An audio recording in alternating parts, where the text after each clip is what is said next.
ಅಶ್ಲೀಲ ಕಮೆಂಟ್ಗಳ ವಿರುದ್ಧ ಸಿಡಿದೆತ್ತಿರುವಂತ ದರ್ಶನ್ ಅವರ ಪತ್ನಿ ವಿಜಯಲಕ್ಷ್ಮಿ ಇವತ್ತು ಮತ್ತೆ ಕಮಿಷನರ್ ಕಚೇರಿಗೆ ಭೇಟಿ ಕೊಟ್ಟಿದ್ದಾರೆ.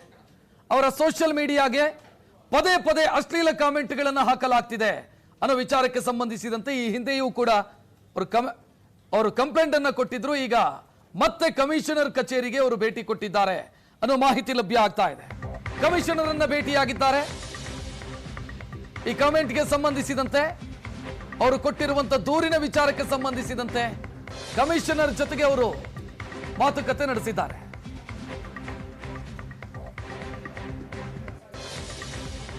ಅಶ್ಲೀಲ ಕಮೆಂಟ್ಗಳು ಪೋಸ್ಟ್ಗಳ ವಿರುದ್ಧ ಅವರು ಮತ್ತೆ ಕಮಿಷನರ್ ಅನ್ನ ಭೇಟಿಯಾಗಿ ಮಾತನಾಡಿದ್ರು.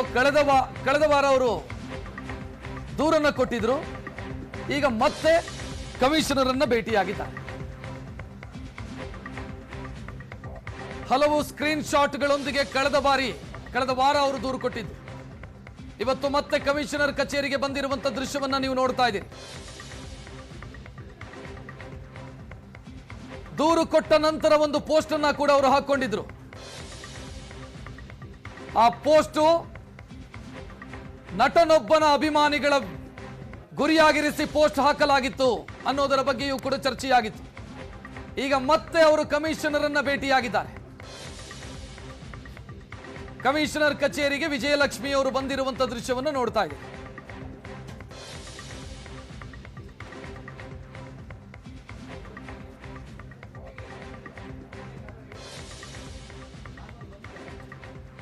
ಈ ಬಗ್ಗೆ ಹೆಚ್ಚಿನ ಡೀಟೇಲ್ ನೀಡೋದಕ್ಕೆ ನಮ್ಮ ಪ್ರತಿನಿಧಿ ಪ್ರಜ್ವಲ್ ಫೋನ್ ಸಂಪರ್ಕದಲ್ಲಿ. ಪ್ರಜ್ವಲ್, ಮೊನ್ನೆ ದೂರು ಕೊಟ್ಟರು, ಇವತ್ತು ಮತ್ತೆ ಭೇಟಿ ಆಗೋದಕ್ಕೆ ಏನ್ ಕಾರಣ?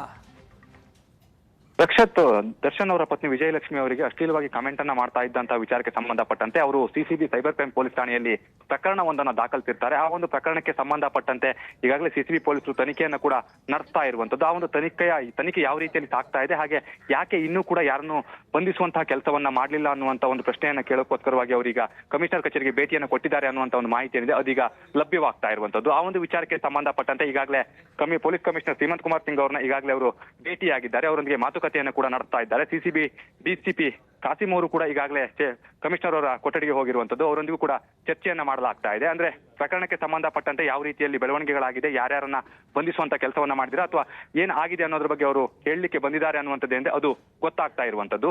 ಸದ್ಯ ಈ ಬಗ್ಗೆ ಪೊಲೀಸ್ ಕಮಿಷನರ್ ಅವರು ಅವರಿಗೆ ಮಾಹಿತಿಯನ್ನ ಕೊಡ್ತಾ ಇದ್ದಾರೆ. ಅಂದ್ರೆ ಪ್ರಕರಣದಲ್ಲಿ ಯಾವ ರೀತಿಯಲ್ಲಿ ಬೆಳವಣಿಗೆ ಆಗಿದೆ, ಯಾವ ರೀತಿಯಲ್ಲಿ ತನಿಖೆಯನ್ನು ನಡೆಸ್ತಾ ಇದ್ದಾರೆ, ಹಾಗೆ ಯಾವ ವಿಚಾರಗಳಿಗೆ ಸಂಬಂಧಪಟ್ಟಂತೆ ಈಗಾಗಲೇ ಮಾಹಿತಿಗಳನ್ನ ಪಡೆಯಲಾಗಿದೆ ಅನ್ನೋದ್ರ ಬಗ್ಗೆ ಕೂಡ ಮಾಹಿತಿಯನ್ನು ಒದಗಿಸ್ತಾ ಇದ್ದಾರೆ. ಈಗಾಗಲೇ ಸಿಸಿಬಿ ಪೊಲೀಸ್ ಏನಿದ್ದಾರೆ ತಂಡವನ್ನ ಮಾಡಿ ಆರೋಪಿಗಳಿಗಾಗಿ ಹುಡುಕಾಟವನ್ನ ಕೂಡ ಮಾಡ್ತಾ ಇರುವಂತದ್ದು. ಅಷ್ಟೇ ಅಲ್ಲದೆ ಈ ಒಂದು ಪ್ರಕರಣಕ್ಕೆ ಸಂಬಂಧಪಟ್ಟಂತೆ ಮೆಟಾಗೂ ಕೂಡ ಒಂದು ಲೆಟರ್ ಅನ್ನ ಬರೆಯಲಾಗಿದೆ. ಅಂದ್ರೆ ಅಕೌಂಟ್ ಡೀಟೇಲ್ಸ್ ಅನ್ನ ಕೊಡಿ ಅಂತ ಹೇಳಿ, ಹಾಗೆ ಯಾವ ಒಂದು VPN ಮೂಲಕವಾಗಿ ಇವರು ಆಕ್ಟಿವ್ ಆಗಿದ್ರು ಸೋಷಿಯಲ್ ಮೀಡಿಯಾದಲ್ಲಿ ಅನ್ನೋದ್ರ ಬಗ್ಗೆ ಕೂಡ ಮಾಹಿತಿಯನ್ನು ಕಲೆ ಹಾಕ್ತಾ ಇದ್ದಾರೆ. ಹಾಗೆ ಆ ಒಂದು ನಂಬರ್ಗಳಿಗೆ ಸಂಬಂಧಪಟ್ಟಂತೆ ಅಂದ್ರೆ ಅವರು ಒಂದೇ ನಂಬರ್ ಇಂದ ಅಥವಾ ಯಾವುದೋ ಒಂದು ಇಮೇಲ್ ಅಡ್ರೆಸ್ ಇಂದ ಅವರು ಅಕೌಂಟ್ ಅನ್ನು ಓಪನ್ ಮಾಡಿರ್ತಾರೆ. ಆ ಒಂದು ನಂಬರ್ ಹಾಗೆ ಆ ಒಂದು ಇಮೇಲ್ ಅನ್ನ ಕೂಡ ಈಗಾಗಲೇ ಪಡೆಯಲಾಗಿದೆ. ಅದ್ರ ಬಗ್ಗೆಯೂ ಕೂಡ ಈಗಾಗಲೇ ಒಂದು ತನಿಖೆಯನ್ನು ಕೂಡ ನಡೆಸ್ತಾ ಇರುವಂತದ್ದು. ಅಂದ್ರೆ ಈಗಾಗಲೇ ಆ ಎಲ್ಲ ಸೋಷಿಯಲ್ ಮೀಡಿಯಾ ಅಕೌಂಟ್ಗಳಿರ್ತವೆ ಅದೆಲ್ಲವೂ ಕೂಡ ಡಿಲೀಟ್ ಆಗಿದೆ. ಕೆಲವರು ಹೆದರಿ ಡಿಲೀಟ್ ಅನ್ನ ಮಾಡಿದ್ದಾರೆ, ಇನ್ನು ಕೆಲವರು ಫೇಕ್ ಅಕೌಂಟ್ ಅನ್ನ ಕೂಡ ಕ್ರಿಯೇಟ್ ಮಾಡ್ಕೊಂಡು ಕಮೆಂಟ್ ಅನ್ನ ಮಾಡಿದ್ರು. ಅದೆಲ್ಲದರ ಬಗ್ಗೆ ಕೂಡ ಸಂಪೂರ್ಣವಾದಂತಹ ಒಂದು ಮಾಹಿತಿಯನ್ನು ಪಡೆಯುವಂತಹ ಒಂದು ಕೆಲಸವನ್ನ ಈಗಾಗಲೇ ಸಿಸಿಬಿ ಅಧಿಕಾರಿಗಳು ಮಾಡಿರುವಂತದ್ದು. ಆದ್ರೆ ಇವತ್ತಿನ ಭೇಟಿ ಏನಿದೆ ಅದೆಲ್ಲದಕ್ಕೆ ಸಂಬಂಧಪಟ್ಟಂತೆ ಭೇಟಿ ಆಗ್ತಾ ಇದ್ದಾರೆ. ಹಾಗೆ ನಮಗೆ ಸಂಪೂರ್ಣವಾದಂತಹ ಒಂದು ಮಾಹಿತಿಯನ್ನ ಕೊಡಿ ಅನ್ನುವಂತ ಒಂದು ವಿಚಾರವನ್ನ ಕೂಡ ಈಗ ಅವರು ಹೇಳ್ತಾ ಇರುವಂತದ್ದು. ರಕ್ಷತ್, ಧನ್ಯವಾದ ಪ್ರಜ್ವಲ್ ಮಾಹಿತಿಗೆ.